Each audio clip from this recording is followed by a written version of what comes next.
Do you know Islam?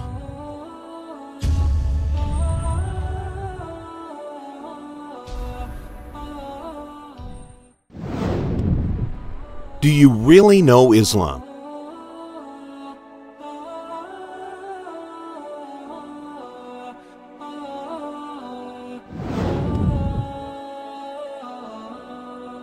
Did you learn about Islam by research or just by hearsay?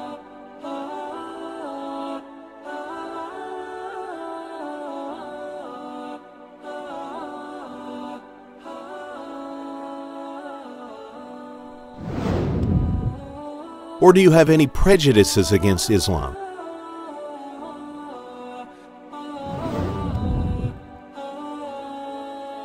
Leave aside what you know. Watch the following video, which will help you to learn about Islam in truth. You will not lose anything.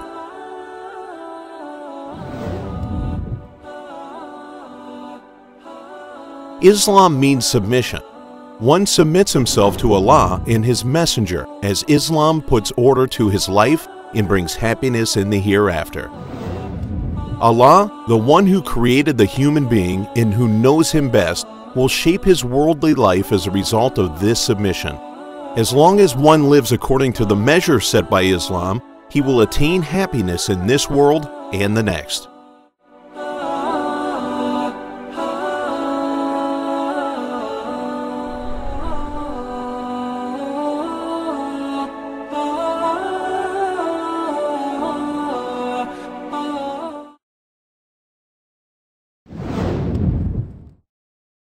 What kind of person was Prophet Muhammad?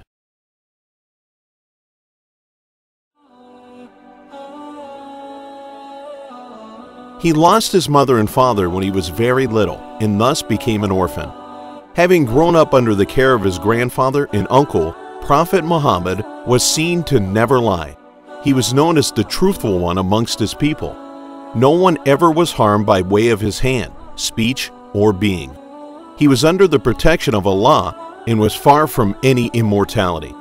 During his time, women had no value. A woman could be bought or sold and was looked upon as a sexual object. He lived in a time where daughters were buried alive, the strong oppressed, and enslaved the weak. However, he was not a part of any of this. Although he lived in a time where Makkah was the center of literature and poetry, he was illiterate. The result and miracle of this was the will of Allah, as was seen later in his life. After he proclaimed his prophethood and started calling upon the people, the number of followers increased. Those of authority were disturbed by this and offered to give him worldly benefits in return for giving up the call. However, he rejected all of this. Who would give up on everything for a false cause? Later on, they tortured his followers, but they could not prevent the spread of Islam. A just person will ask himself, in spite of all the torture and oppression, what was the reason the entire Muslims were so attached to him? What caused them to give up their lives and wealth?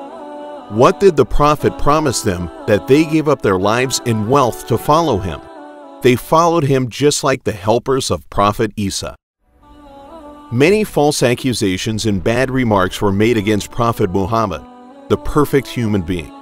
The reason for this was to stop the spreading of Islam in America, Europe, and many other countries. If you fall for these false accusations, you will die without knowing this great man. Allah gave you reasoning in order for you to not feel regret. Instead of listening to what other people think, use your mind and learn about Islam.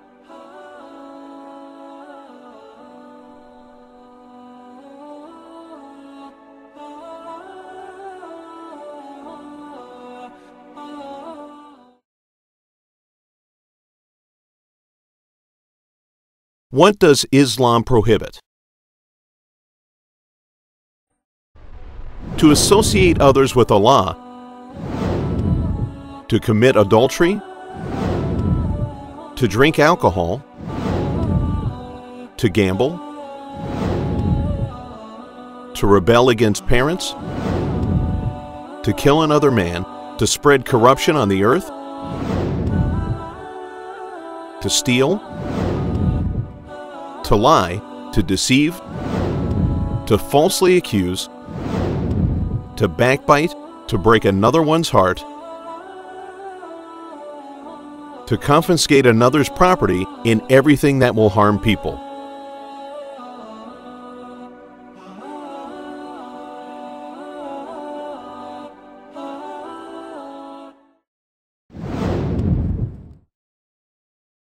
What does Prophet Muhammad advise?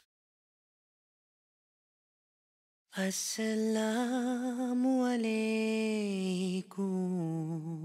worship only Allah, to live your life according to the orders of Allah, to be honest, to tell the truth, to be good towards others, not to break another one's heart, to smile, to be good towards one's parents, women, relatives, and neighbors, and to be merciful towards all living things.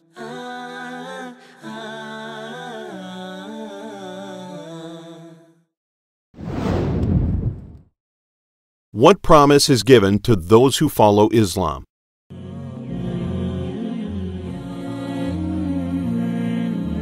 Prophet Muhammad conveyed whatever Allah has ordered and prohibited, and in return for this, he gave the glad tidings of a never-ending paradise in which there is extraordinary beauty and no evil.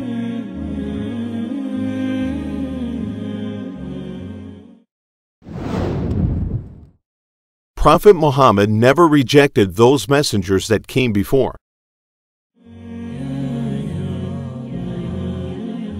Prophet Muhammad acknowledged that Adam, Noah, Lot, Joseph, David, Solomon, Moses, and Jesus were messengers just like him. He respected them and mentioned them as his brothers. He never said anything bad about them and always expressed love towards them as they were prophets sent before him.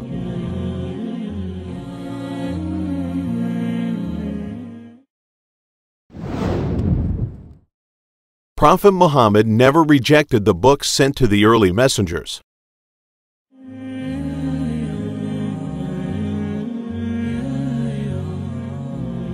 Prophet Muhammad accepts the books that were sent to the other messengers before him. All Muslims believe in the previous books. Prophet Muhammad acknowledged that the Torah, which was sent to Moses, and the Old Testament, which was sent to the Christians, where the word of Allah was corrupted and its rulings were taken, and in its place the Quran was revealed.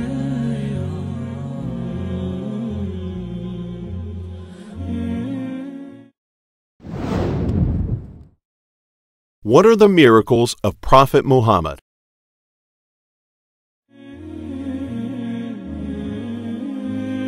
His greatest miracle was the Quran. It's not possible for an illiterate shepherd to write such a book like the Quran. One who reads the Quran will recognize that it is not the word of a human being. The Quran mentions many miraculous events in a very literary, harmonious way. During the time of the Prophet, literature and poetry were very popular. Poetry competitions were held, and the winning poem would be hung on the door of the Kaaba. As a result of the will of Allah, he did not know how to read or write. And such a person brought the Quran during the age of the poets. Those who listened to the Quran would say that it was not from a human being and would immediately accept Islam. Because of this reason, it was forbidden to recite the Quran loudly in Makkah.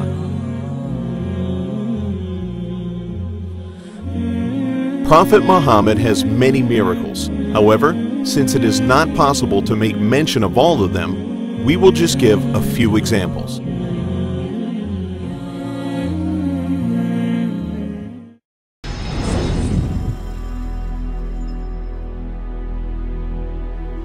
Mecca has been ordered as Qibla direction, convention place for billions of Muslims, and as the holy center of Islam. Soon, you will witness the scientific proof of unbelievable mysteries that have remained hidden in the holy city, Mecca, for thousands of years.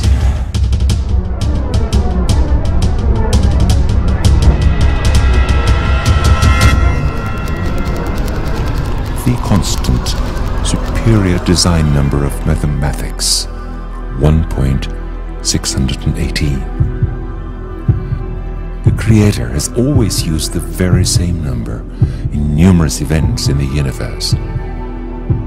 heart pulses, the aspect ratio of DNA spiral, and the special design of the universe, which is named as dodecahedron, and the leaf array rules of plants, which is named as phyllotaxy, in the snowflakes crystals, in the spiral structure of numerous galaxies.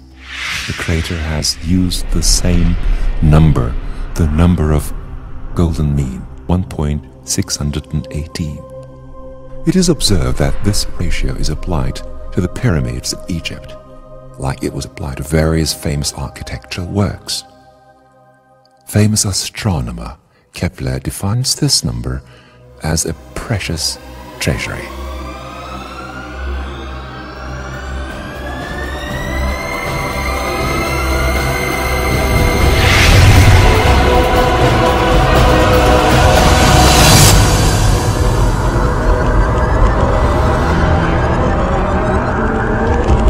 As the vision expert Dr. Stephen Markout was proved as a result of his 25-year-long study that human faces and bodies designed pursuant to this ratio are accepted as beautiful by every single person in the world.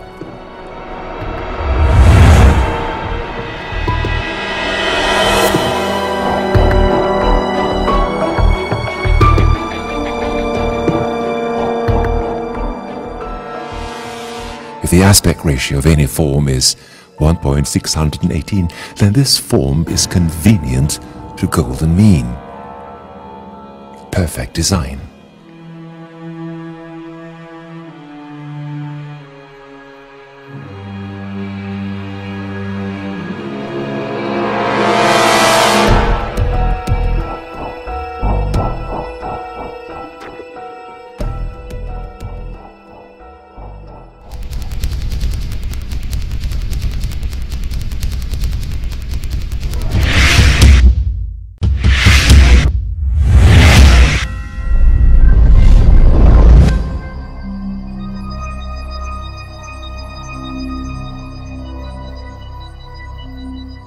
So, where is the golden mean point of the Earth?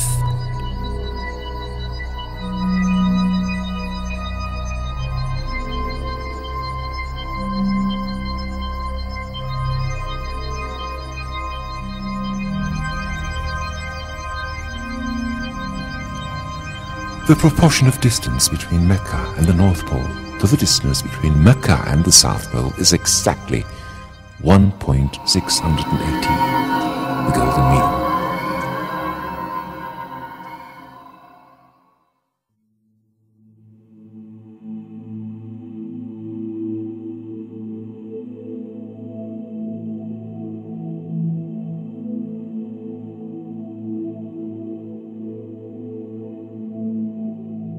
Moreover, the proportion of the distance between the South Pole and the city of Mecca to the distance between both poles is again 1.618.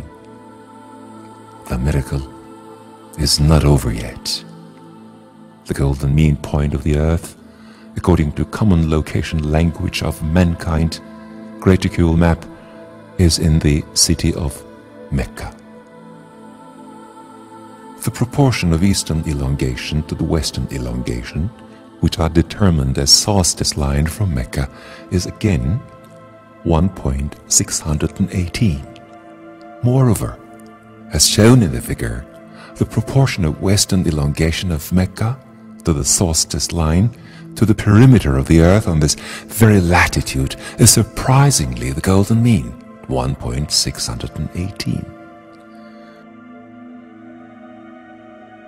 The golden mean point of the Earth for all mapping systems, even though they vary by a few kilometers, is always within the city borders of Mecca, within the holy region that includes Kaaba. You can measure very sensitively the distance between any 2 points with the help of Google Earth's ruler feature. If you wish, you can verify the correctness of the given ratios by calculating latitude and longitude with a simple calculator. The Phimetrics program is an American program that is used to show golden mean of pictures and paintings If we accept the Great Reticule map of the Earth as an alive painting whose depth never ends and open it in this program, we will find out that the golden mean point of the Earth is the city of Mecca. With respect to positive longitude and latitude values and being on the lands, not the sea, the only golden mean point of the Earth is Mecca. Miracles continue.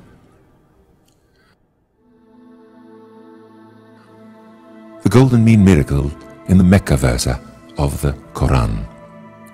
There is one unique verse in the Quran that includes Mecca word and an expression that tells there are clear evidences within the city which will give belief to humanity. The relation between the city of Mecca and the golden mean is clearly engraved in the Ali Imran Surah, 96th verse. The total number of all letters of this verse is 47. Calculating the golden mean of letter total, we find out that the word of Mecca is expressed by 47 divided by 1.618 equals 29. There are 29 letters from the beginning of the verse till the word Mecca. Just like it is in a world map. If only one single word or letter was missing, this ratio could never be constituted. Without any impediment, we have conducted the very same process that we conducted on the Earth map and witnessed the glorious coherence of letter numbers that reveals the relation of Mecca and the golden mean. All this shows that the creator of the earth and mathematics is the same one God. Becker description that created Kaaba, holy region, and the Quran. He reminds whole humanity that knowing the future and common languages of humanity, he gave clues for them. A newer invention on the relation between the golden mean, Mecca, Kaaba, and the Quran becomes revealed in each single day. In the figure, it is shown that the measurements with golden mean compass, also known as Leonardo compass, indicate that the city of Mecca is located on the golden mean of Arabia, while Kaaba is located on the golden mean of the city. The probability calculations indicate that all these facts cannot be a mere coincidence. Try to survive with miracle news in holy books, where the golden mean of the world, where the holy mystery is about the Jesus the Christ and the Prophet Muhammad, and with scientific proofs.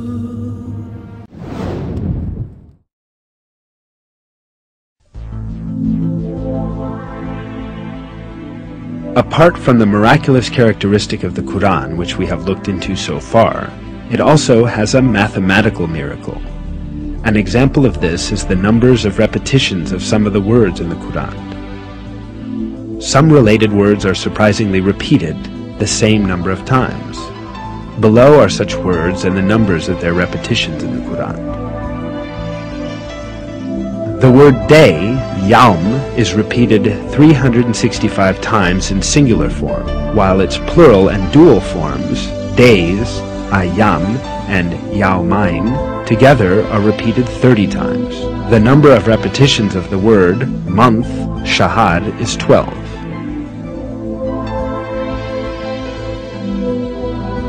The word payment or reward is repeated 117 times, while the expression forgiveness, mughfirah, which is one of the basic moral principles of the Quran, is repeated exactly twice as many times.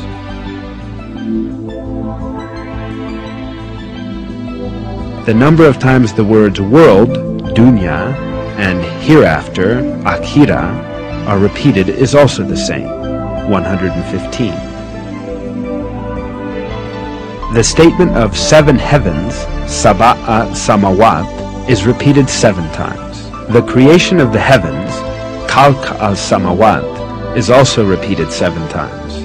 The word faith, iman, without genitive, is repeated 25 times throughout the Quran, as is also the word infidelity or covering over the truth, kufr.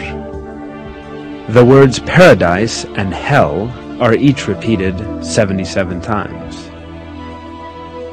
The word Satan, shaitan, is used in the Quran 88 times, as is the word angels, malaika. The word zakah is repeated 32 times, while the number of repetitions of the word blessing, barakah, is also 32. The words man and woman are also employed equally, 23 times. Sun, shams, and light, nur, both appear 33 times in the Quran. In counting the word light, only the simple forms of the words were included. The expression, the righteous, al-abrar, is used 6 times, but the wicked, al-fujar, is used half as much, i.e. 3 times. Human being is used 65 times. The sum of the number of mentions of the stages of man's creation is the same, i.e. human being, 65, soil, turab, 17, drop of sperm, nutfah, 12, embryo, alaq, 6, half-formed lump of flesh, mudgah, 3, bone, idham, 15, flesh, lahm, 12. The word land appears 13 times in the Quran, and the word sea 32 times, giving a total of 45 references. If we divide that number by that of the number of references to the land, we arrive at the figure 28.88888888889%. The number of total references to land and sea, 45, divided by the number of references to the sea in the Quran, 32, is 71.1111111111%. Extraordinarily, these figures represent the exact proportions of land and sea on the earth today.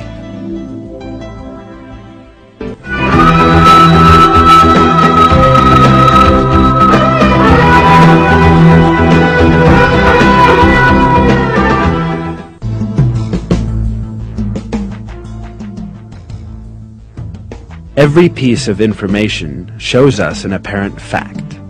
The Quran is such a book that all the news related in it has proved to be true, and facts that no one could ever have known at the time were announced in its verses.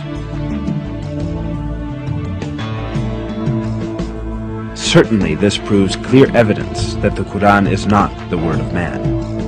The Quran is the word of God, the originator of everything, and the Almighty, who encompasses everything with His knowledge. In a verse, God remarks on the Quran,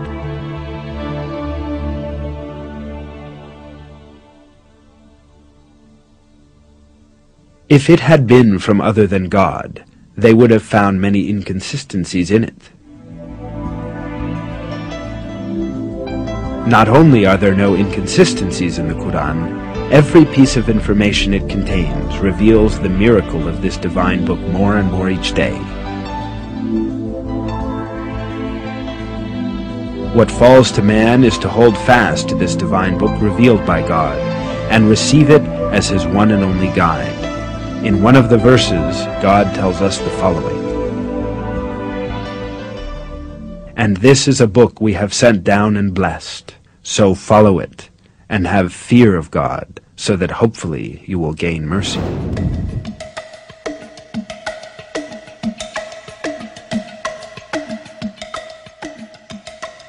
The star Sirius is the brightest star in the night sky.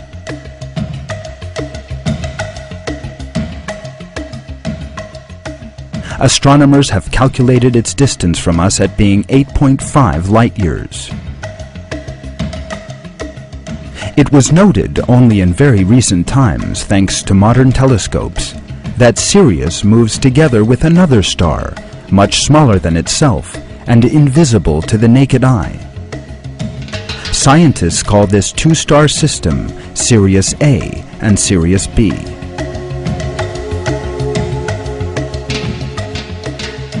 The larger of these is Sirius A, which is the brightest star that can be seen with the naked eye. Its mass is 3 times that of the Sun, and it is 10 times brighter than it. Sirius B, on the other hand, is a white dwarf star. It cannot be seen with the naked eye. It possesses approximately the same mass as the Sun, although since its diameter is only 4 times that of the Earth, it is very much more dense.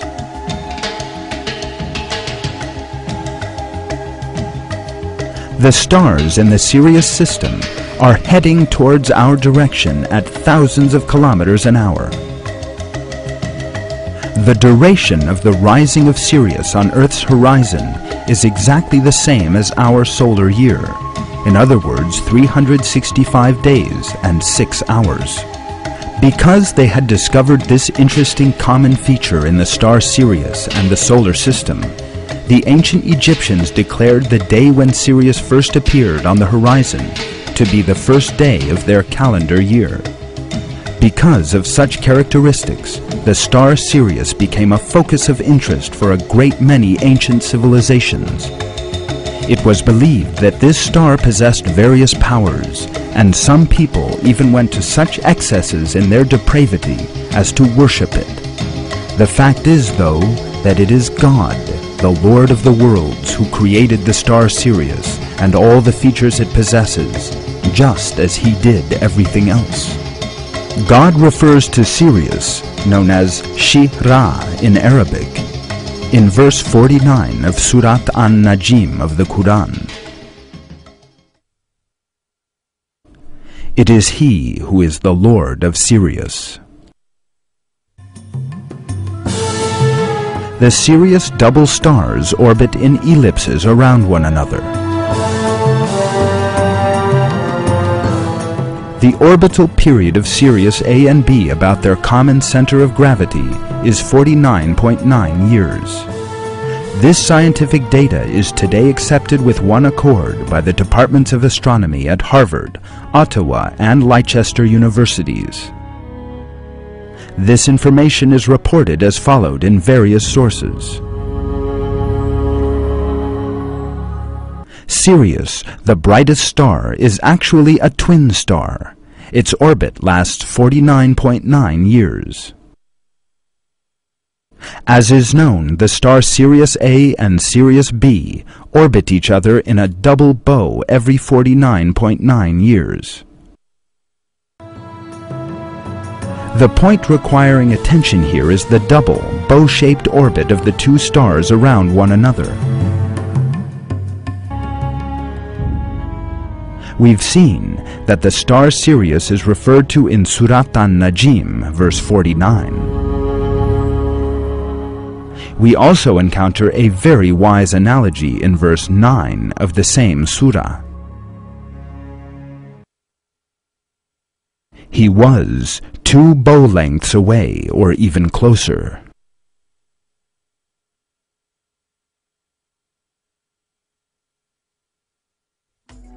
As we have seen this far, the star Sirius is referred to in verse 49 of the surah, and verse 9 of the same surah contains the expression 2 bow lengths to refer to the two stars' orbits.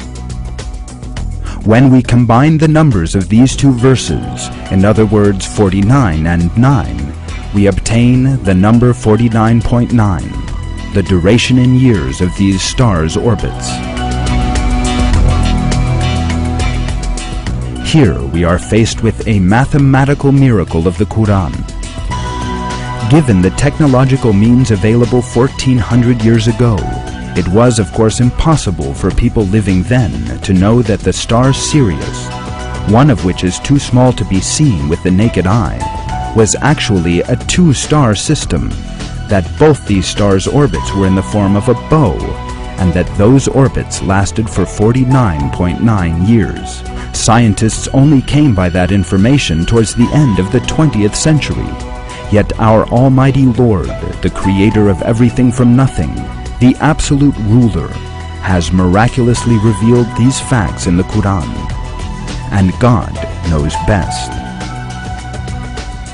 This scientific fact that nobody could have known at the time of the revelation of the Quran, once again proves that the Quran is the word of Almighty God.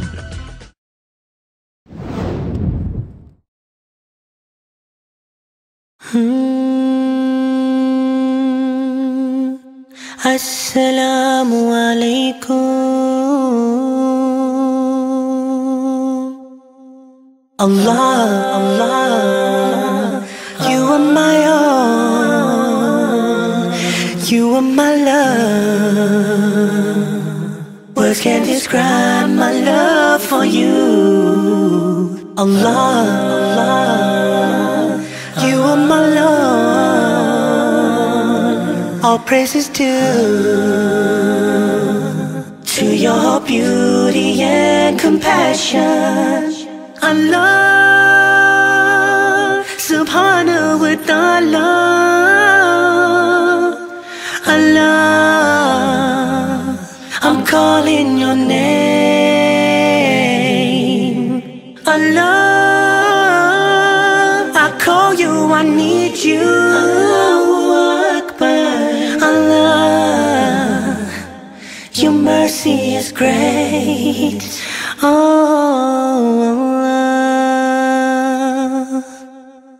Allah, Allah, I sit and pray. You hear my call. Please send your guidance on to me. Allah, Allah, don't let me stray. Please guide my way onto the path of my deen. Allah, subhanahu wa ta'ala. Allah, I'm calling your name. Allah, I call you, I need you. Allahu Akbar. Allah, your mercy is great. Oh, Allah, how perfect my Allah is, and I praise Him. Subhanallahi wa bihamdihi, Subhanallahil azim. How perfect you are, Allah,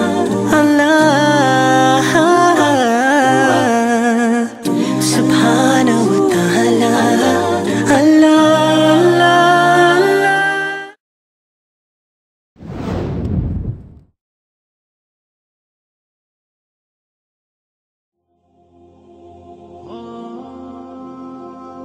In the chapter of Talaq, verse 12, the Quran mentions that there are 7 heavens. This information was given to us 14 centuries ago through the Quran by a man who was illiterate. It was not possible to have this knowledge at that time when this was discovered after long astronomical research.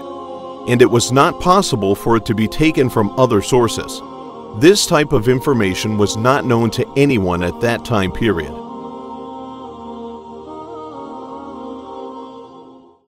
1. Troposphere. 2. Stratosphere. 3. Mesosphere. 4. Thermosphere. 5. Exosphere. 6. Ionosphere. And 7. Magnetosphere.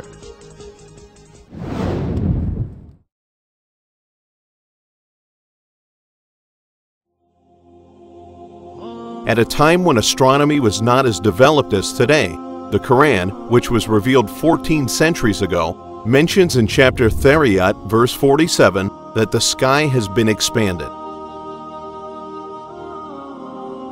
This information was only discovered in the 20th century and was not known by anyone at that time. This clearly shows that this information could only be revealed to the Prophet Muhammad by divine revelation.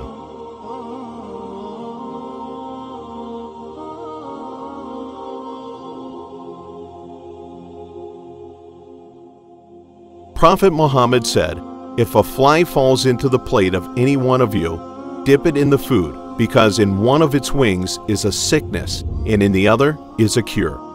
it will be protected by the wing which carries the sickness, which means that the wing which has the cure will act as an antidote against the wing that carries the poison.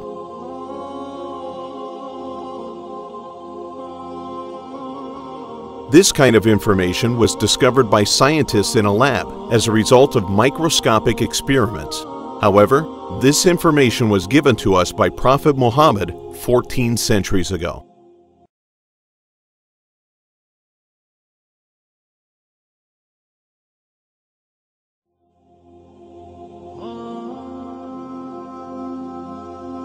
Prophet Muhammad forbade us to use water that has been sitting in the sun and stated that this water was harmful and could cause spotted fever.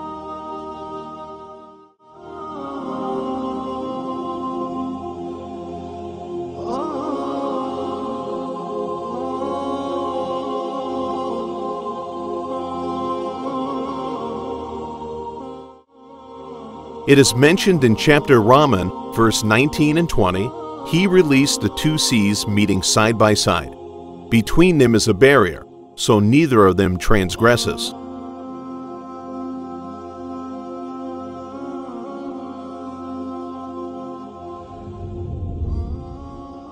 As the verse mentions, this reality is mind-blowing. It is impossible to keep two different types of water from mixing in a teacup, let alone the sea, in spite of storms and waves. However, science acknowledges the verses of the Quran and declares to even the eyes that are blind that it is the word of Allah.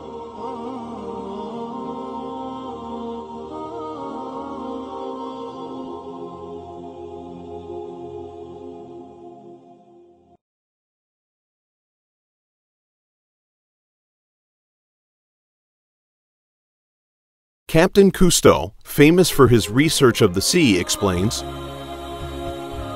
"We were researching the theories of some researchers that there are barriers between different water masses. At the end of our research, we discovered that the Mediterranean has its unique level of salt and density. At the same time, it contained unique living creatures. Then we observed the Atlantic Ocean and saw that it was completely different from the Mediterranean.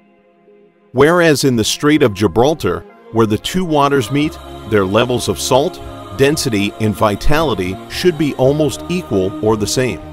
However, these two waters were of different composition where they met. We were shocked with this discovery, because there was a great water barrier between where the two waters met. What is interesting is that an illiterate man who lived in Makkah centuries ago and who lived 5,000 to 6,000 kilometers away gave us the news that these two waters did not mix. Where did Prophet Muhammad get this information from? This only shows that this information, which was not known to anyone at that time, could only be from a divine source."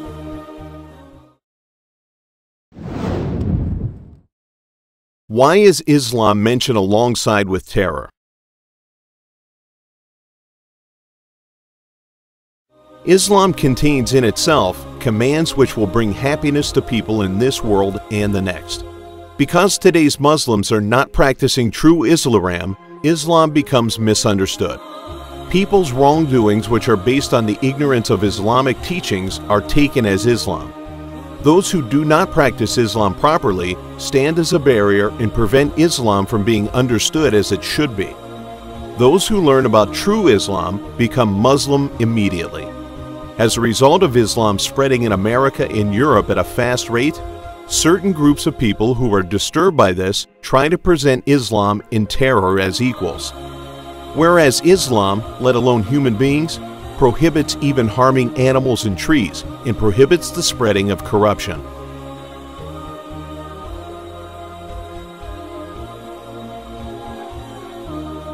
The Prophet Muhammad, before sending an army to fight, would say the following: "Do not harm women, elderly, and children. Do not harm those who ask for security. Do not harm churches, synagogues, and places of worship. Do not harm even the trees." So how can Islam, which was brought to us by this caring and respectful man, be mentioned alongside with terror? The sole reason for this is the actions of those people who have not understood Islam properly.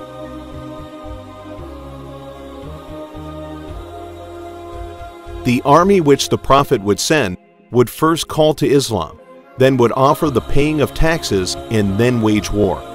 Apart from this, it would never attack a group of people suddenly and without warning. It never committed massacres, never burned and destroyed, and never raped. The Prophet never allowed or approved of these things.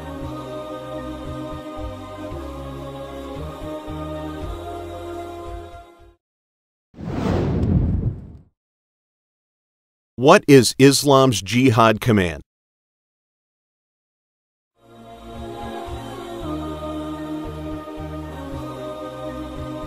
Islam never commanded people to attack others and invade their lands.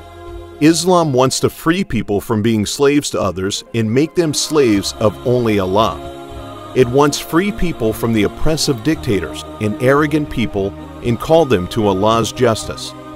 And it wants us to fight for this cause.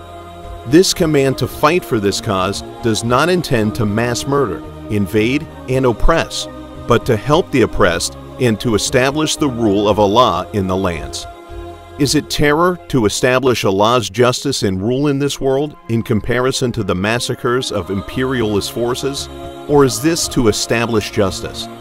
This topic has always been wrongfully portrayed by the enemies of Islam, and Islam has been shown to people as terror religion.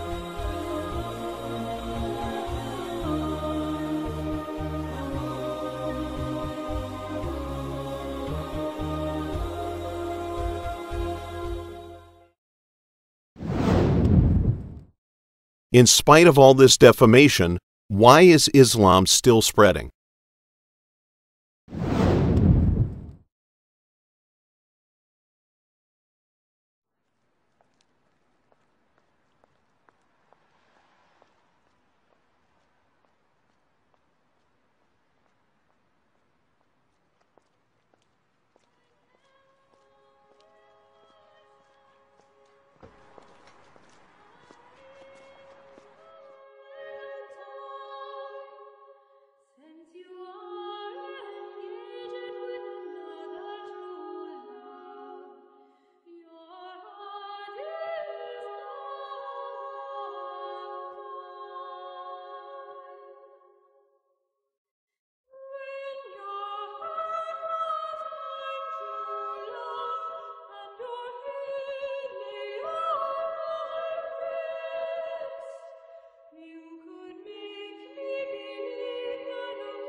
Maman, regarde.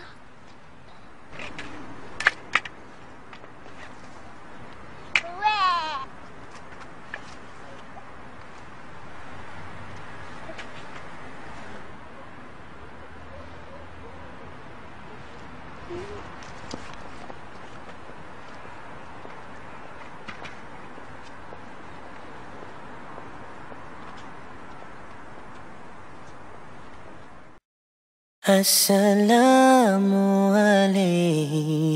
alaikum. I've been walking on this road. Many people in America and Europe are putting their prejudices aside and becoming Muslim after learning about Islam. The largest reason for this is the beauty of Islam.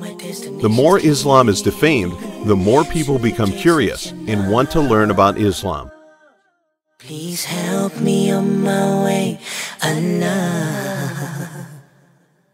All I gotta say, this dunya's got a home. Those who are courageous enough to study become Muslim after they are introduced to Islam. Isn't this of any importance to you? Are you not curious about why so many Muslims are not giving up their beliefs and are sacrificing their children and their wealth for Islam, despite all the wars, oppression, and evil propaganda that they are facing? I love you.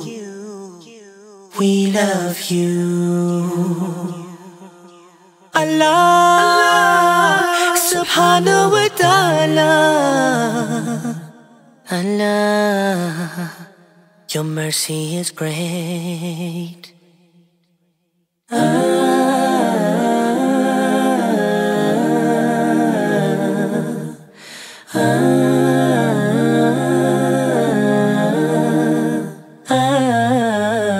Rabbil Alameen, bas intal waheed, inta noor hayati, inta quwwat dunya, kya tayar hai hum, ek din maut. Every new prophet always encountered reaction. No people upon whom a prophet was sent was welcoming. They never said anything good about the message that was brought. Just as the Jews did not accept the prophethood of Isa alayhi salam, the Christians did not accept the prophethood of Muhammad.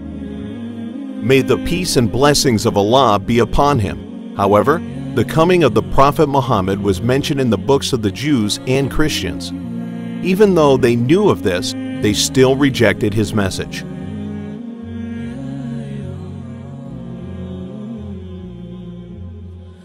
The Jews of Medina were anxiously awaiting for the coming of a prophet because the characteristics of this new prophet was mentioned in the Torah. However, most of them knowingly rejected the Prophet Muhammad as he was not from the children of Israel.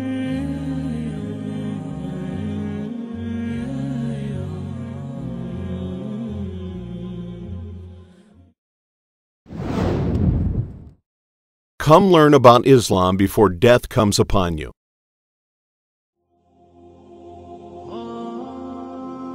Leave aside all the prejudices and what you know. When death comes, everything will come to an end, and either you will feel regret from what you did, or you will experience happiness from being rescued. There will be no return. You must know Islam as this risk exists. You will not lose anything. If you die before knowing Islam, you will lose many things in the afterlife. Do not judge Islam by looking at the way Muslims live today, because Muslims have been deprived of true Islam. Because of lack of education and prohibition, Muslims did not get a chance to learn true Islam. Do not take heed or false representations of Islam.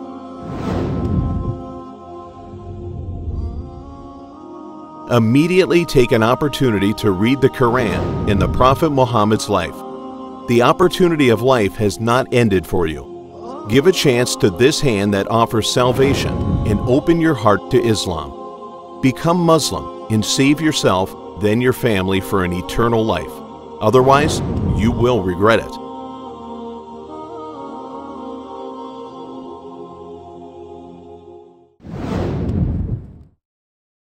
Why they chose Islam. Those who came to know of Islam are telling us how they became Muslim. If you listen to their stories, you will learn about Islam from different perspectives. Yeah, so I started reading the Quran. It was an academic exercise more than anything else, because as a journalist covering the Middle East and Asia, it was shocking that I knew so little about a faith which was clearly, you know, a way of life for these people. And that academic exercise gradually turned into a spiritual journey, and, you know, nearly 2-3 years later I converted to Islam. Your first husband was Islamic? The father of my daughter, he was a Sunni Muslim. Yeah. And he would try and talk to me about Islam, and I would just say, talk to the hand, I'm not interested. Thankfully, he was very tolerant, and we're still very good friends. Obviously, we've got, you know, our daughter in common. And I called him and I said, why did you never tell me about this great faith? And he said, you would never listen. And he is now quite amused and bemused that I've embraced Islam. Was it you read it and there was an awakening? Were you looking for this or something like this in your life before? Because you've heard of people who look at your situation and say, you just had Stockholm Syndrome, and this is just an after. George, I was so happy with my life. I worked hard, I drank hard, I played, I went clubbing. Sounds perfect. What's the need here? The last thing that I was looking for was a religion which would turn my life upside down. I was really happy as a party girl. So I wasn't looking for anything, and but things started to resonate, and I started to look into it more, especially with regards to the rights of women, and was completely floored by what I was reading. I'm going to tell you tonight about my journey from where I once was as a former Christian youth minister to how I got to where I am now. And we were very religious in the sense that we went to church on Sundays, we went to church Sunday evenings, we went to church Wednesday. And in Christianity, that's considered very religious. And it was not hard for us to go to church, and it was not difficult for my grandmother to drag me to church every Sunday, which as a kid is what they had to do, because the church was 2 houses down from our house. There was 2 houses, and then there was the church. So it was not hard for them to drag me every Sunday. And I hated church as a kid because of the simple reason that, you know, we were brought up United Methodist, and Methodist is, for any of you know, it's very traditional. It's not like you think about like screaming and shouting in church and all that. No, you listen to the preacher, you stand up and you sing, you sit back down, you listen to the preacher, you stand up and sing, you sit back down, listen to the preacher, and that's it. That's all that happens. And the pews, as they call them, the chairs are made out of wood, they're hard, you get tired of sitting there, you're fumbling around, playing with the money that my grandmother gave me to put in the offering plate, all of these things. That's what I remember from church as a very small boy. Let's say you have Matthew chapter 1 from the Bible. There might be 5,000 different variant readings of Matthew chapter 1 in 6 languages. And so he has to be able to take all these and sift through them, try to find out why there's so many variations of the readings, and then determine which one is the original. And that's not as easy a task as it seems. You could figure, you know, which whenever the oldest is probably a more original, which is not the case. Since there are no originals, you might have one parchment that is the oldest parchment of the group, but it might be a copy of a copy of a copy of a copy of a copy of a copy with laden with mistakes. And then you might have the newest parchment in the series that might be a once over copy from an original, or a twice over second copy from an original.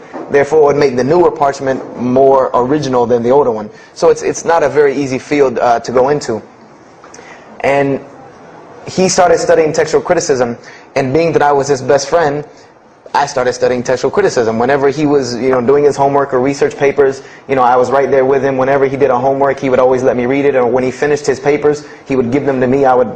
He would pass down all of his papers to me. Every textbook, when he was done with it, he would give it to me. I started to learn a little bit of Greek, a little bit of Hebrew.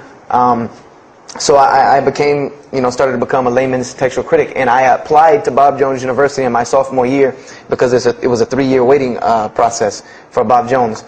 And when I turned 16, almost 17, my friend came to me one day and he asked me a question that I had never really even pondered upon.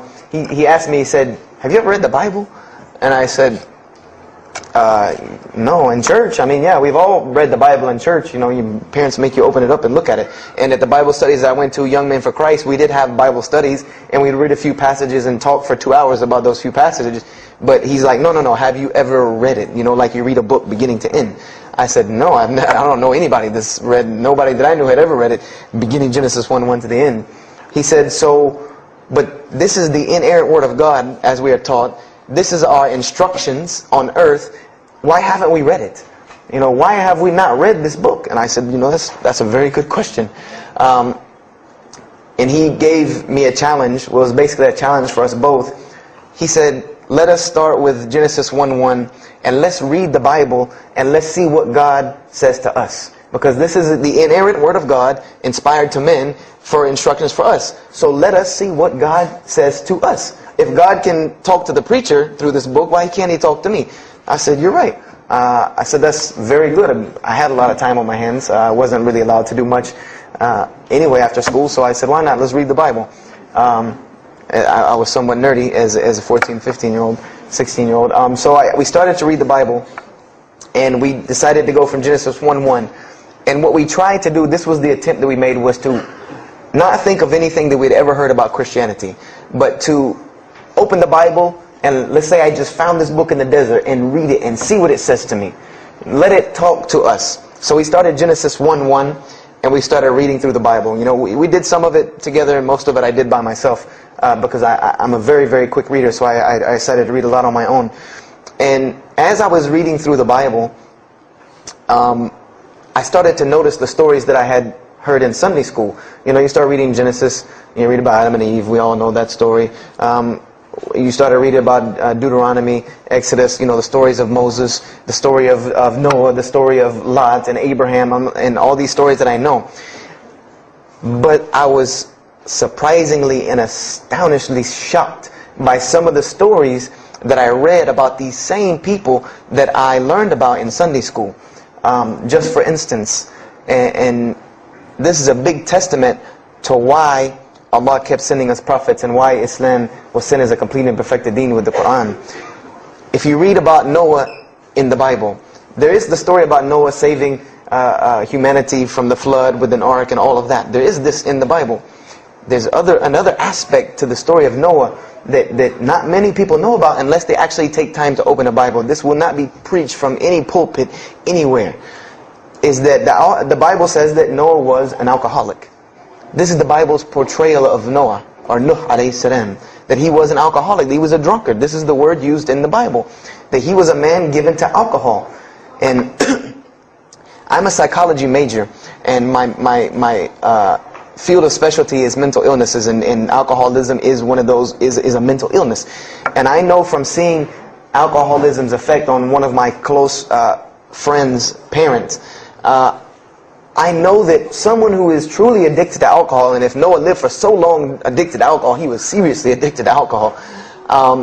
It is hard for someone addicted to alcohol to hold down a 9-to-5 job working at McDonald's flipping hamburgers, much less construct an ark to save humanity from a flood that's never happened. So that stopped me for a moment in my tracks, and I said, Noah was an alcoholic. You know, and it bothered me for a minute, because I said, you know, things started popping in my mind like, if Noah was a drunkard, how did he know God was talking to him? Because, you know, I've seen some people, the alcoholics, you know, you were just asleep in my dog's food bowl the other night, drooling, and now you're telling me you were talking to God last night. You know, you know, to rationally, that would not make sense to me. That's like, you know, an alcoholic on the street coming to you and tell you God's talking to him. You know, he has no, this would give this man no validity. This man has no validity with anyone. So I didn't pay it too much attention. It caught me, but I said, you know what, I'm going to keep going, because there's one thing that you don't do in Christianity, and I'll tell you what it is in a minute when I started doing it. Then I came across the story of Lot, or Lut alayhi salam. And we all know the story of Sodom and Gomorrah in these stories, but there's another very twisted story in the Bible about Lot and his daughters. There's a story of Lot and his daughters in the Bible that says his daughters got him drunk one night and seduced him and committed incest with him. A'udhu billah. This is the Bible. This is one of the Bible portrayals of the prophets of God. The person who saved his family from Sodom and Gomorrah. This is the story that is in the Bible. So I'm catching myself again like, oh, this is becoming a really bad habit that I'm seeing. This is becoming a bad recurrence that I'm seeing over and over again in this Bible. So, you know, after that I started, you know, speeding through some of the other mumbo jumbo to get to more of these prophet stories. And I got to the story, there are others, and there are some stories in the Bible that are not PG rated, period. They're not rated for talking anywhere. You know, you would need an 18 and up ID card to be able for me to even tell you these stories. So the one that intrigued me, that caught my attention the most, was of my most beloved story in the Bible, and that was of David and Goliath. That was my most intriguing story to me, because not only was, you know, it said that in the Bible that David was a very small man and Goliath was a very big man, and that was appealing to me because I've always been very short, and as a kid I was really short. So, you know, I said this was a very beautiful story to me, just in its prose and in its concept of overcoming. And so I started to read about David. And there are very beautiful stories about David in the Bible. There are indeed. But there is one story about David in the Bible that shocked me to my core. And it's a story about three people. There's three people in this drama: David, Bathsheba, and Uriah. And it says that David saw this woman named Bathsheba. And she was one of the most beautiful women of her time. And she happened to be married to one of the commanders of his army named Uriah. But David on this day decided that he was not able to resist his temptation to be with this woman Bathsheba, so he did. And he committed adultery with her. And knowing that he did this, the way that he decided to cover it up was he sent a letter to the generals of his army saying that when the battle was fierce, for everyone to pull back and abandon Uriah so that he would be killed, and when he dies then he could have Bathsheba, no harm, no foul. So David went from being the slayer of Goliath, the hero from man, to an adulterer, a plotter, and a murderer. And so this is when I really caught myself and said, hold on now. Something's wrong here. Something's got to give. I said, because to me, God's prophets in my mind were people of example. People who I could follow as an example. Someone who was supposed to be the best of us, so that we could follow them and emulate them. And they're turning out to be worse than some of the people that you see on America's Most Wanted.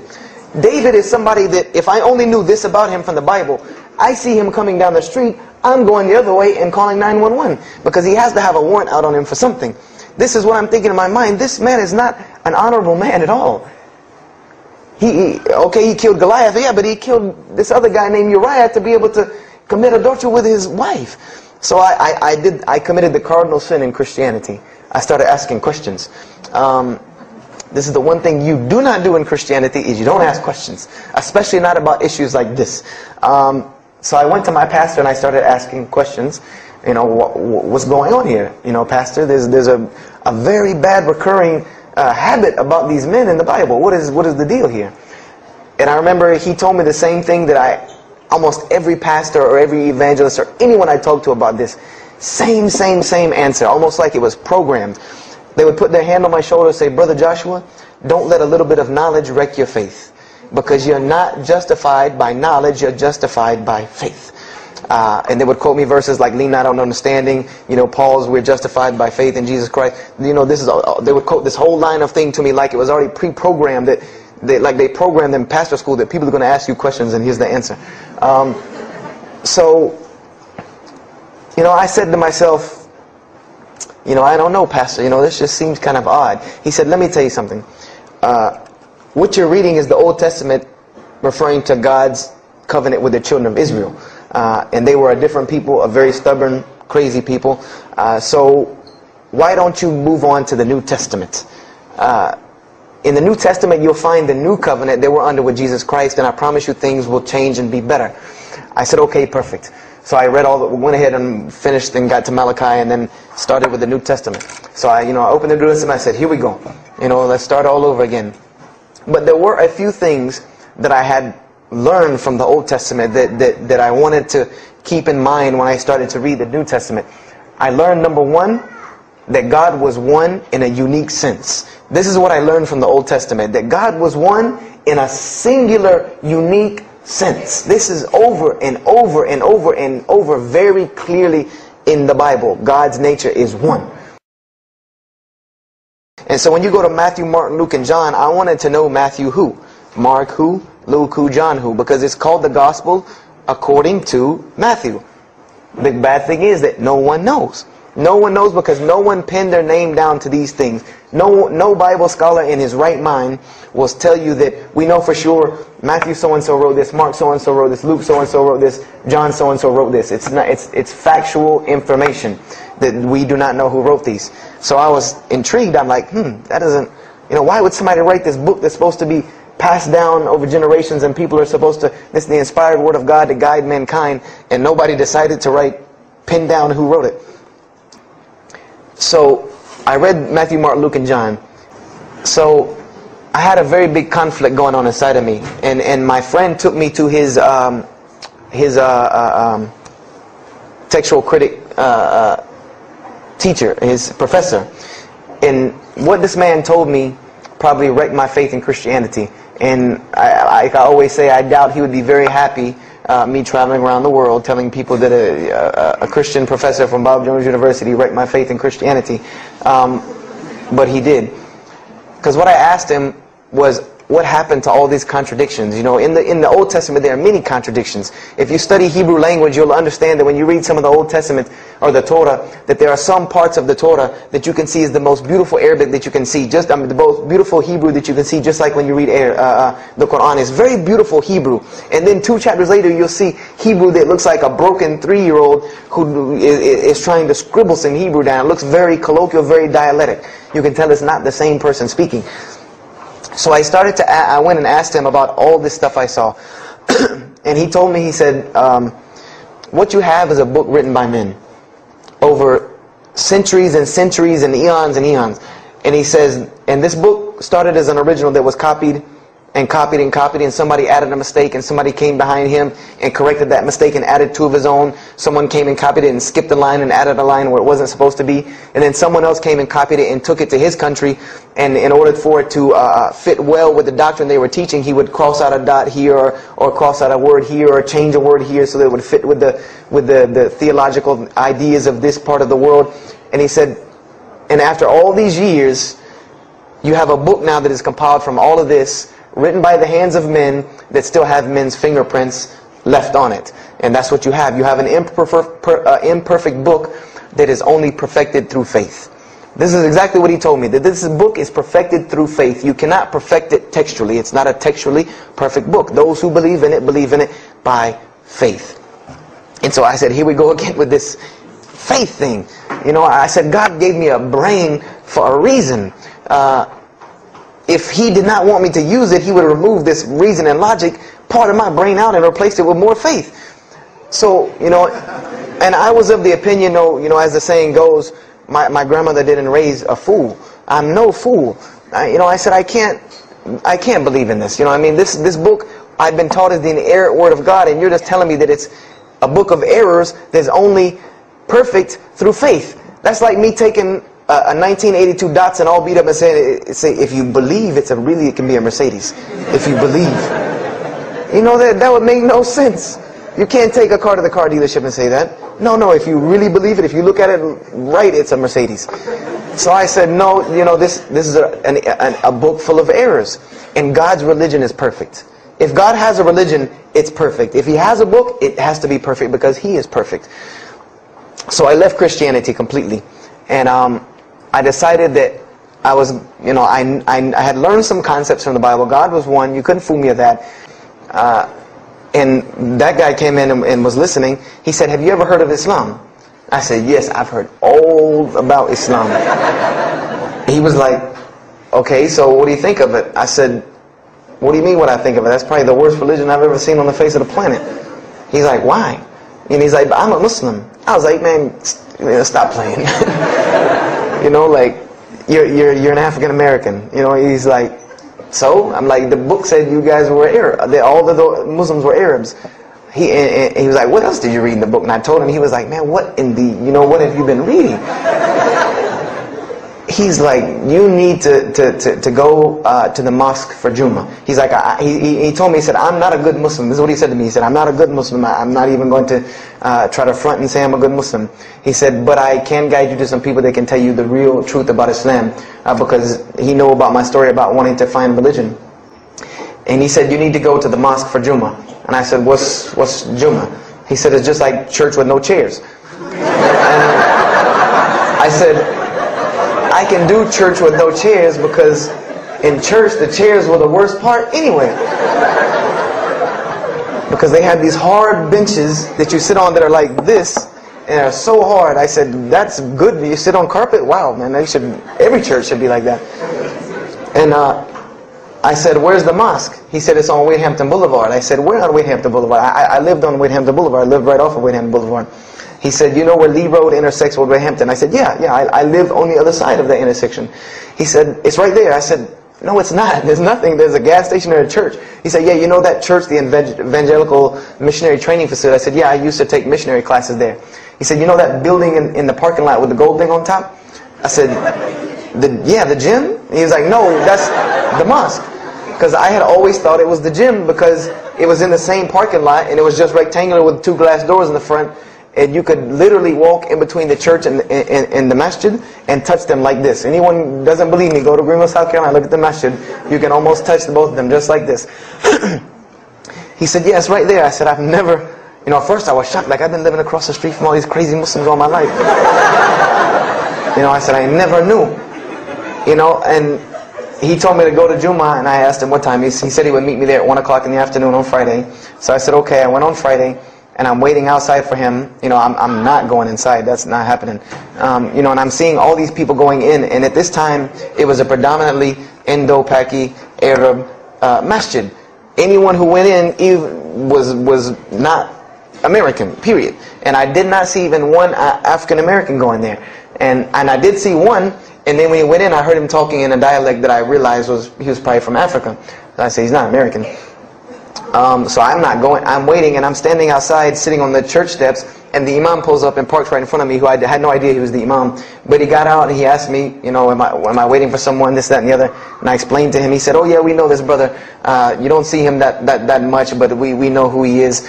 He said, I'm glad you came. He was a very, very nice, gentle young man. And he invited me into the mosque, and I kind of wanted to wait on my friend, but I didn't want, at the same time I didn't want to tell this man I don't want to go in. So I went in, and they put me in the back and gave me a chair anyway. And I said, I came to sit on the floor. And they gave me a chair anyway, and all of these people are piled up in front of me. And there's no Americans here. And I'm starting to wonder, if this is a setup, because it's starting to smell like a setup to me. Because in my mind, I'm like, you've been set up before, and this seems kind of like this. So, and I'm starting to think in my head, scenarios, a young mind at play. I said, this other guy, my friend, he probably was in the same situation like me, and he probably made a deal with them to get out, as long as he brought other Americans and tricked them into coming to the mosque, so they could do their jihad after Jummah and get their 70 virgins. So I'm sitting here, and there's all these people in front of me, and then there's a curtain with all these people behind me making noise, and I have no idea who's back here. So I'm stuck in the middle of this. I hear that it's some women, but I don't, there's a curtain. I have no idea. So I'm like, there's something very odd about what's going on right here. I'm like, just let me make it. I'm starting to look for the exit. I'm like, calculating how many people are between me and the exit. I know some martial arts, so I said I might hit a couple of them, and I'm out. And then the imam came, and I just now realized that he was the imam because he got up on the minbar, and they started to call the adhan. And, I said, okay, that man seemed nice. He seemed genuinely nice. So I felt a little more comfort. And then he got up after the adhan, and he started his khutbah. Inna alhamdulillah nahmaruhu wa I said, oh my God. I said, I bet you he's talking about me. And he's being forceful. He was getting loud and banging on the minbar, and he's pointing in my direction. I'm like, oh man, I got to get out of here really quick, I said, well, I'm going to take my chances with the women behind me. I'm going through the curtain. And then he started to, when he got done with his Arabic tirade, he started to explain it.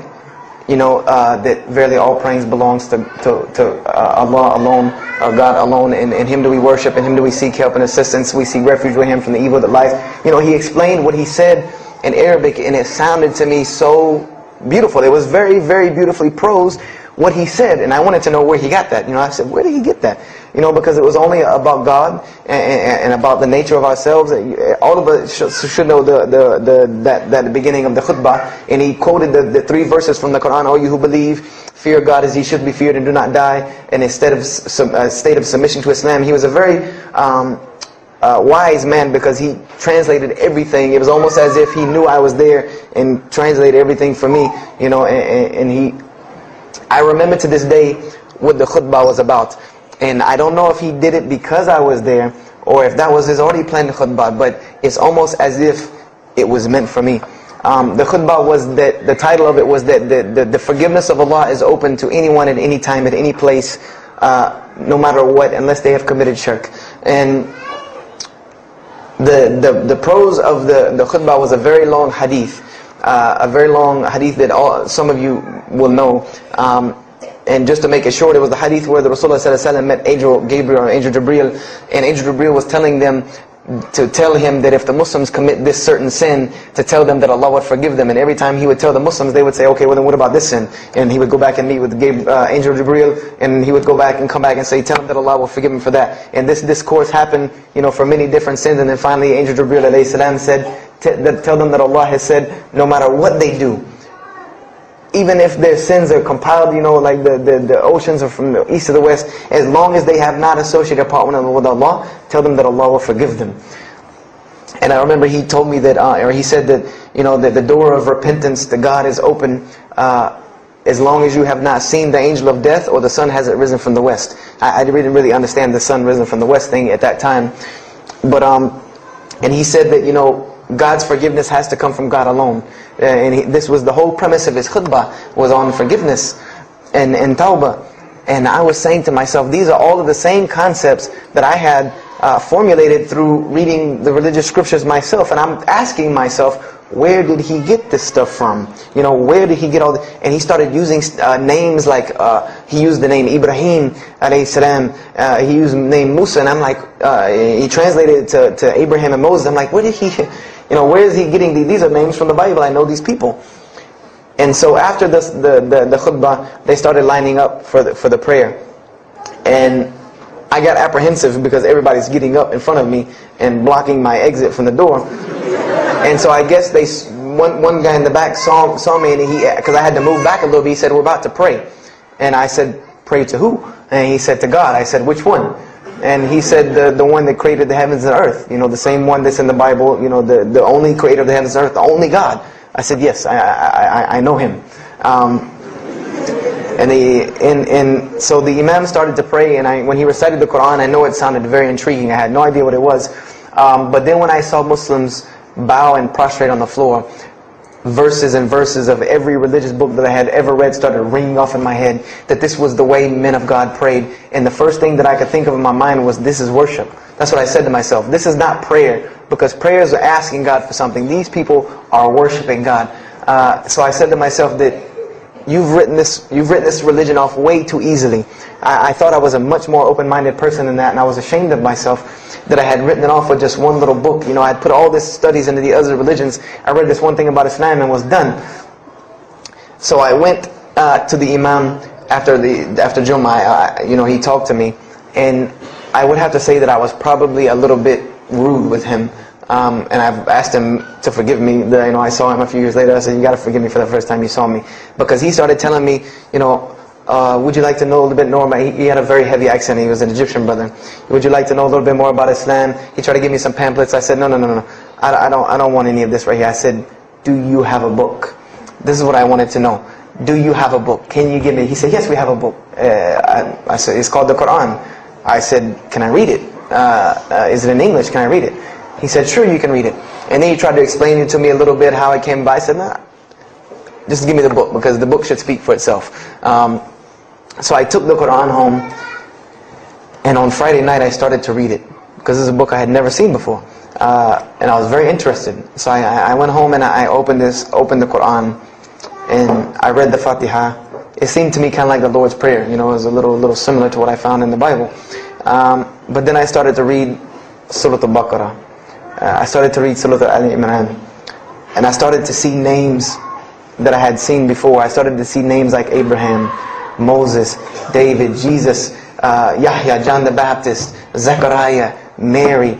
And I said, I know all of these names, but there was something different about these people in this book. The prophets that I found in the Bible were people that were deplorable, of not very good character. These same men in the Quran were someone who were at the highest echelon of moral character and moral fiber. They were someone that was an example to be followed because they lived the message that they preached. Therefore, they were able to be followed and emulated. So, I read all of these chapters and I read the story of Jesus, peace be upon him, because when I saw the name Jesus first, that really intrigued me. I wanted to see, what does this book have to say about Jesus? And I read the story in Ali Imran, and I read the story in Surah Al-Maryam, and it was more beautiful than anything I had ever read in the New Testament, or any nativity story that I had ever heard. It was more beautiful than that times 10. I remember the only thing that I could capture in my mind was the miracle of how, because in the Bible you never really figure out the conflict of how Mary gets over this finger pointing at her about her coming with a baby and she's not married. There's no real end to that. There's no real defense for her from this in the New Testament. But the Quran is so explicit and so clear that Jesus' first miracle was to speak from the womb, to speak as a baby and defend the honor of his mother. Something that you cannot deny. Something that you cannot deny about her, who Mary was, when you have this baby speaking on her behalf. So I would say I read the Quran entirely in 3 days. But that first night, after I had made it through Surah Al-Imran, my heart was already given to this book. I didn't know what it meant to be a Muslim. I didn't know how to be a Muslim. I didn't even know what that meant. But I knew that whoever it was that followed this book, I wanted to be like these people. I wanted to be like the people that I read about in this book. These were people I could follow. These were prophets. This was a book of guidance. And this was something that the book is calling and appealing to me. That if you don't believe in this book, you never see that. I've never seen this in any other scripture.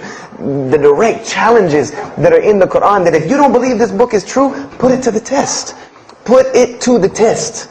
And this was something that was so astounding to me, that God is telling you over and over again, if you don't believe this is the truth, test it. Bring me something else like it. Test it. Put it to test. If it was written, if there was more than, all of the analogies about God, everything was so logical, so rational, so reasonable in my mind, that it was like 2 + 2 = 4, and that was it. There was no 1 + 1 + 1 = 3, egg, yolk, water, fight. There was none of that foolishness. The Quran was very direct and very straightforward in its teachings. So I gave my heart to Islam that night in my living room, reading the Quran, and I cried and cried, that I had been looking for the truth all this time, had searched all this way, and it was right across the street from my house. And so I went back on Monday to accept Islam and ask these Muslims where in the world they've been all this time, and I go ready to go in there and do my thing, and I go and the masjid is locked.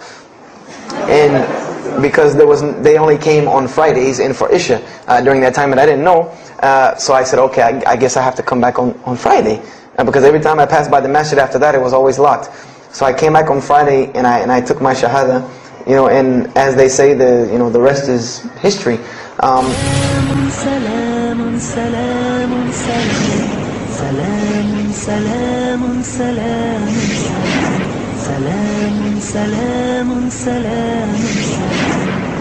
Peaceful, peaceful, peaceful, peace. Sure. Actually, it's kind of a fun topic for me, because most people assume that I was Christian before I became Muslim. Mm-hmm. And I have to correct them. I have to tell them no. I was trying very hard to be a Christian. I had tried for many years to be a Christian in many different ways, and it just never worked out for me. And I get a lot of funny looks when I say that. But the bottom line is that what happened was that I started on a spiritual search about 19 years ago. I had a daughter who was born with what's called a coarctation of the aorta.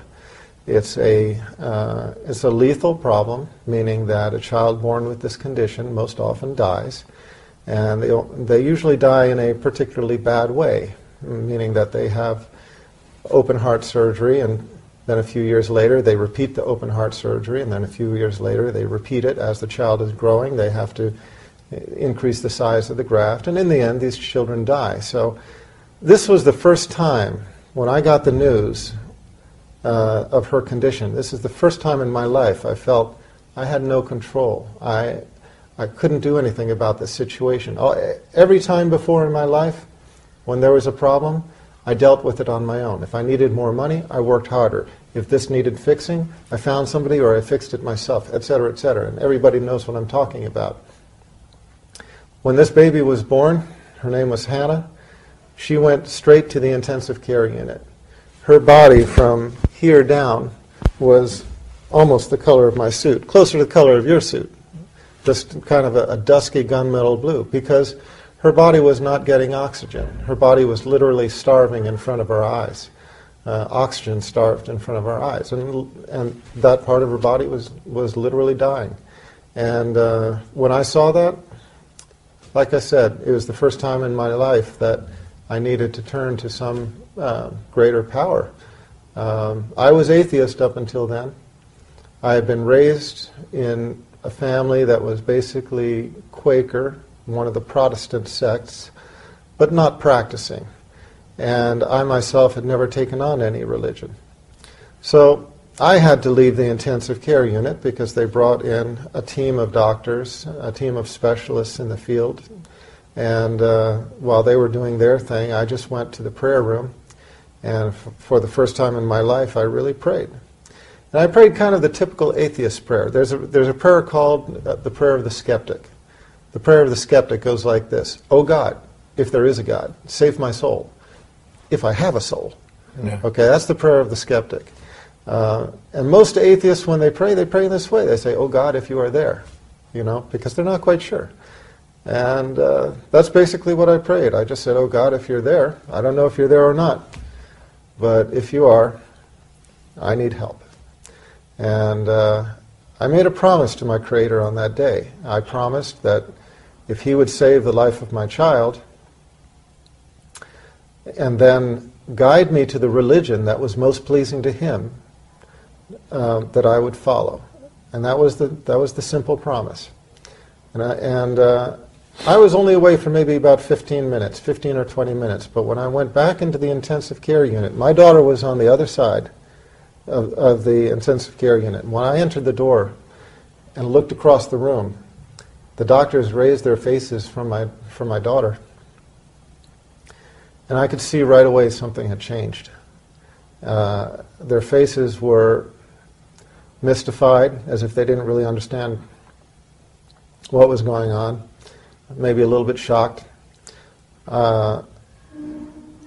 When I walked up to them, they simply told me that she was going to be okay, and that she wouldn't die. And sure enough, she went back to being a completely normal child in all respects. I mean, normal quirks, but completely healthy. She didn't have surgery. She didn't need medication. Just her condition completely reversed. And here's the thing: we had an ultrasound film of her heart beforehand, and we had an ultrasound film of her heart after. And before, she had the problem I told you about. After, it was completely gone, stone cold normal.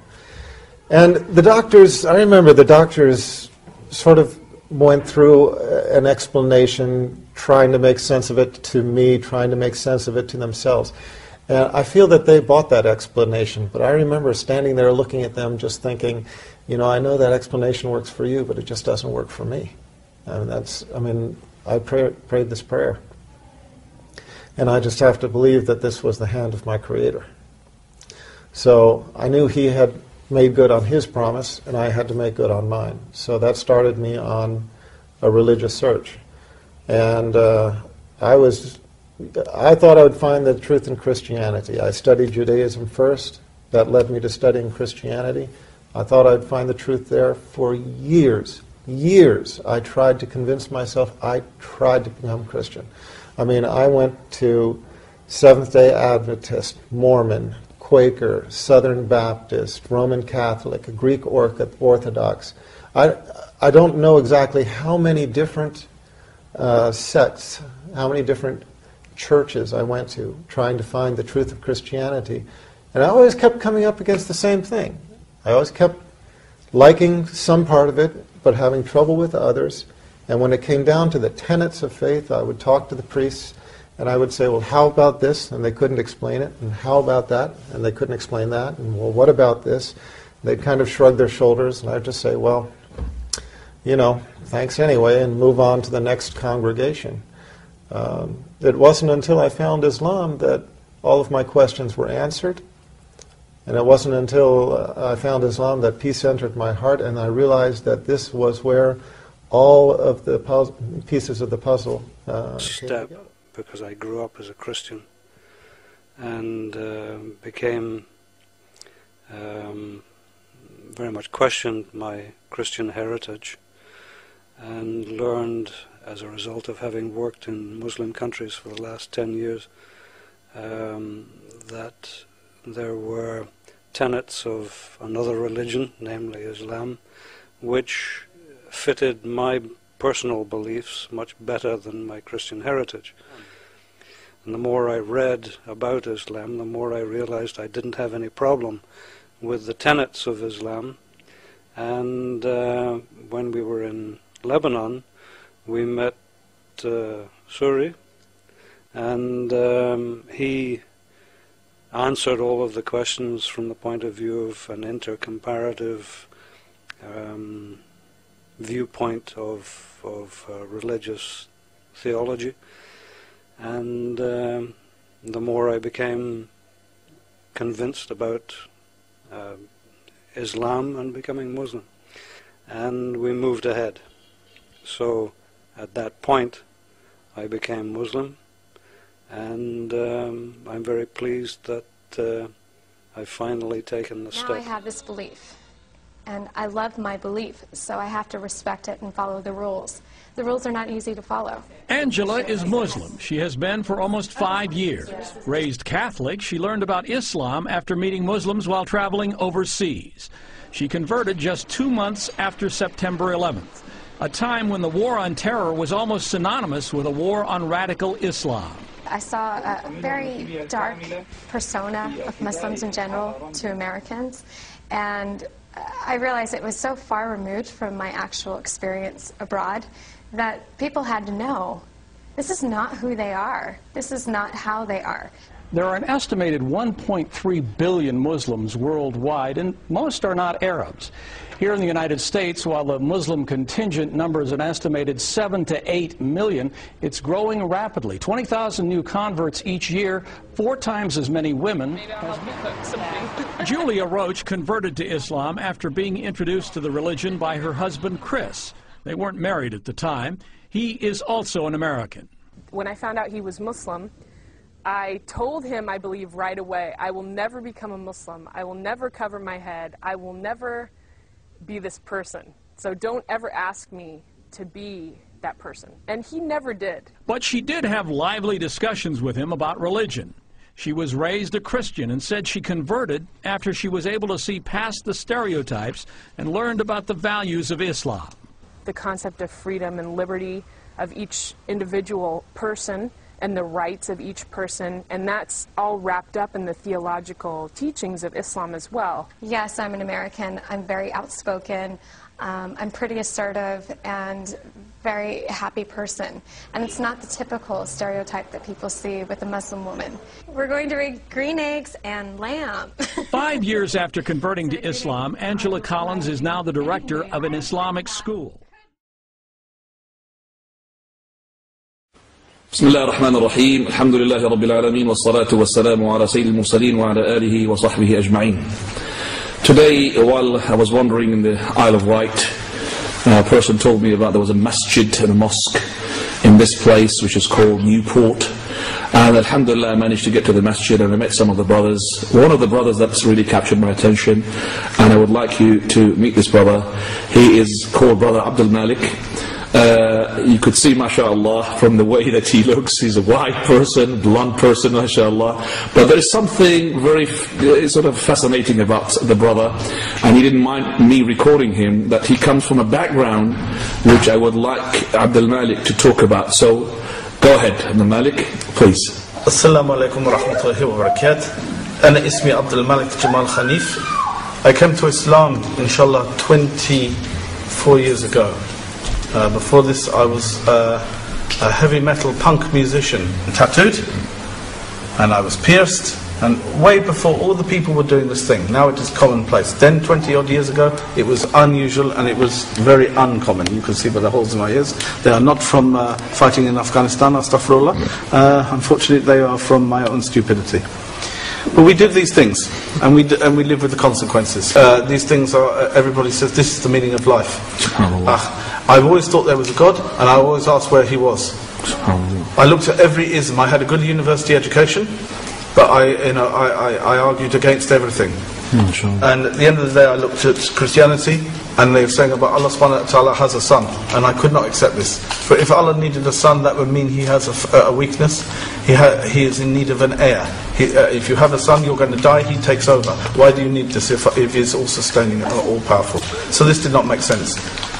I looked at the Hinduism, and they worshipping the statues. And I said to one, if I break your statue, will your statue come and hurt me? I didn't even know about Islam. And he said, you know, it would be a terrible thing. So if I throw your statue on the floor, it will kill me. I thought this is ridiculous. It is a nonsense. I looked at Jewish religion. I thought, well, I can't be this, because this is not just a religion, it's a race as well. And I'm not of that race. So how can I join something I'm not a part of the club? It didn't make sense either. I thought God created everything, not just one people. I looked at all these different philosophies: Marxism, ism, schism and ism. And at the end of the day, all they are is man-made, manufactured, made by man for man's ego. And this I did not understand. A long time ago now, subhanahu wa ta'ala, I was walking along Kensington High Street, and a brother had a leaflet, and he was doing a very early version of dawah.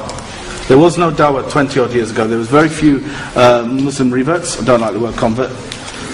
Convert is to change. To revert is to go back. I have gone back to what my natural inclination should have been in the first place. There is no room for a convert. So I took the leaflet and I saw the word Islam, and I thought, what is this thing?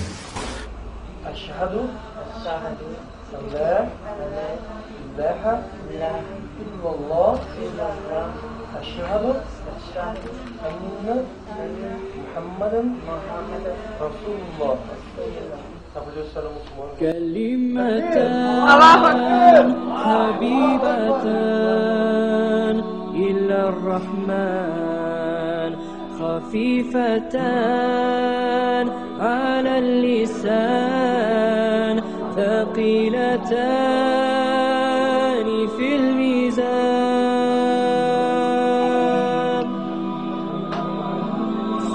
سبحان الله وبحمده سبحان الله العظيم سبحان الله وبحمده سبحان الله العظيم. This is the story of three Chicagoans, all raised as Christians, all who decided to ultimately reject that religion. Internet is down. Nadira Rodriguez Muhammad grew up Catholic, but found herself constantly questioning the long-held beliefs of her family. I always felt that something was missing for me. Ian Bushner is a law student at the University of Chicago. I felt like that there wasn't a God. Whitney Nichols is a new Loyola grad who grew up in suburban Streamwood. I guess what I was really looking for was what felt most natural and most logical to me. When Nadira entered high school in the mid-1990s, she became friends with a group of Muslim girls. They just had this level of contentment and a sisterhood that was I wanted to be a part of that. Ian drifted towards the Muslim students at his high school as well. I remember defending some of my friends at school from accusations, after 9/11, and then I started reading the Quran. I said, oh, here is a form of God that I've never been presented before. After September 11, the interest actually increased. Dr. Assad Basul is professor at Chicago's Islamic American College. He says the tragedy 6 years ago initially prompted angry questions, but eventually many of the curious found answers to their own spiritual questions through Islam and converted. Sometimes, negative things bring positive things. In fact, according to a first-ever random sampling of American Muslims by the Pew Research Center, 21% of the nation's 2.4 million Muslims are converts to the faith. Eventually, I realized that I was looking to the Quran for advice, for direction, and at the point that you believe that the Quran is revelation from God, then you're a Muslim. The conversion has meant many changes in their lives. Ian prays 5 times a day. You'll finish a prayer and realize, I've just screwed something up. I've done something mean to somebody. Let me go back and correct that. Nadira wears the scarf, or hijab as it's called. It is part of my character, modesty. It's just part of who I am. I don't know if I'll ever be ready to wear the hijab. I've become more modest. I won't wear tank tops and I won't wear shorts. Whitney says she has had to constantly defend her new religion. My father asked me right after I converted, why do you want to be associated with these terrorists? And I'm like, this is what you see? Oh no. And we kind of have to deal with the backlash of those who have chosen to do something so horrible. But all say there is no going back. At some age, everyone must decide what they believe and live their life accordingly. I'm Mexican, I'm a female, and I chose this for myself. If you have a personal, relationship with God, whatever that may be, however that may be, then you're in a good place. Allahu Akbar, Allahu Akbar, Allahu Akbar. Islam installed in me discipline. It helped me mold a nice, positive attitude about myself that I always had in me, but I didn't know I had before. Because, I just choose to be with the wrong crowd, listen to all kind of nonsense as far as rap music and the disrespectful of women. And, Islam forbid all that. So, Islam was a shining light in my life.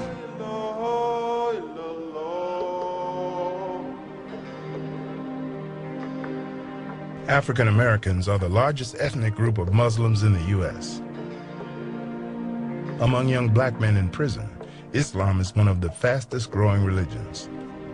We greet and welcome you with the greeting of peace in the Quran in the Arabic language. Assalamu alaikum. Many African Americans are attracted to Islam in prison because of its ideals. The ideals of self-discipline, of ritual prayer, of community. Peace lovers, peacemakers. We in Islam call it a reversion. That is going back to our natural state under the laws of God. And what it means to them is that they can learn to be a part of a different culture. I'm not just a colored person. I'm not just an inferior person in the socioeconomic stratification categories of the United States. I belong to a culture that goes back to Abraham himself. Conversion in prison, whatever one's faith, can be a profound experience. In the case of Islam, with one sentence in Arabic, you transition into the religion. Once you become Muslim, you are born again. Once you say, I bear witness that there's no God but Allah and Muhammad is his messenger, with knowledge and understanding, we believe that everything you did before that moment has been wiped away and you're a new person. And when that happens, you see people acting differently and you see some pretty wonderful things happen. I was rebellious. I was headed for self-destruction. I was an angry person because of my situation, my status. So when I started taking steps forward, I was more at peace with myself. That's what I was searching. That's what I've been searching for most of this time, is peace. To believe in God. Whenever I go to the mosque or the Jummah service or anything like that, it always makes me stop and think, is this right, is this wrong, So it's the best thing for me, stay out of trouble. Allahu Akbar. In Islam, we're required to pray 5 times a day. That requirement is that prayer should take place in congregation. So that whole ritual in and of itself teaches community. It teaches sameness, equality. We're all equal before our Lord, the rich and the poor, the haves and the have-nots. When you stand in that line, there are no distinctions. Allahu Akbar. Unlike in Europe, most Muslim inmates in the U.S. are not immigrants, but American-born with their own American history. For many African American inmates who choose Islam, the role model for the transformation from street thug to self-taught scholar was Malcolm X. One of the reasons that Islam became popular was the prevalence of the autobiography of Malcolm X as a foundation text for conversion. It's estimated Islam is the fastest growing religion in the capital. Meet Shireen, Iman, and Tim. 3 young Londoners who converted, or as they say, reverted to become a Muslim. It is difficult. I think every revert goes through a sort of phase of an identity crisis, wondering whether they can be white and Muslim. But Islam is for all races, and when you come into the Muslim community you realise that. As I'm not wearing hijab yet, I haven't experienced any negative attitudes as of yet. I expect that when I do wear hijab there may be some, but it's been my decision and I'm happy with it. Recently there's been a lot of new groups and online support for reverts and converts, and things like Facebook have really helped, and I was really amazed. Even every day when I get friend requests from people, I can't believe how many reverts there are out there that I've not seen all this time. It would have been really brilliant if at the start of me reading into Islam I'd met these people before.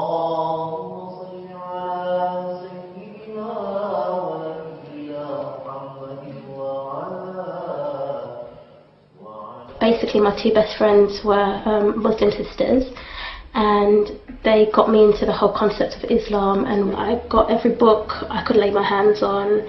I got the Quran on CD at the time. I thought it was going to be a lot quicker. I converted 2 weeks ago. Just literally one day a light bulb went off in my head. This is what I want, this is what I believe. My family don't know that I've reverted yet because it's only been 2 weeks and they don't actually live in England. My mum being a Christian, she may be a bit upset that I have decided to relinquish that faith and go to Islam. But I'm assuming hopefully she'll get over it and she'll understand why I've done it, and that I haven't done it to hurt her, I've done it because it's what I truly believe.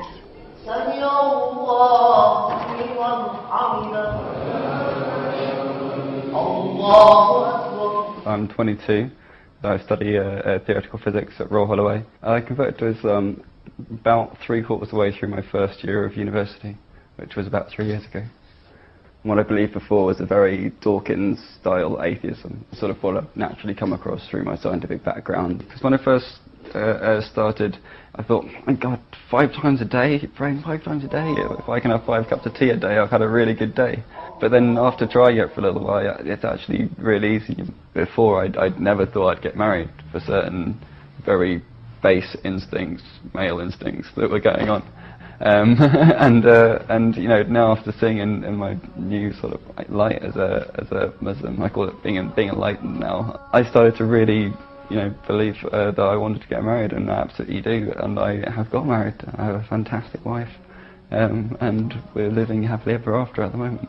For me, I think I've got just as much freedom, it's just in a much better box.